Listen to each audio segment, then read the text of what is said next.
সবাইকে ধন্যবাদ। দীপুচন্দ্র দাসকে মব সৃষ্টি করে ধর্ম অপমানের নামে তাকে নির্মমভাবে পিটিয়ে মারে গাছের সাথে বেঁধে জ্বালিয়ে মেরেছেন।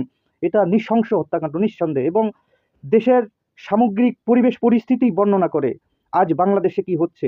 ইন্টারিম গভর্নমেন্টের প্রধান ডক্টর ইউনূস, ইনার শাসনামলে ইনি একজন অপদার্থ ব্যক্তি এবং মেরুদণ্ডহীন ব্যক্তি। এই ব্যক্তিকে জুতোসে পিটিয়ে পিটিয়ে মেরে ক্ষমতা থেকে দেশের জনগণ সেই নেপালের মতো দেশের জনগণ পিটিয়ে মেরে এখানে নামানো উচিত।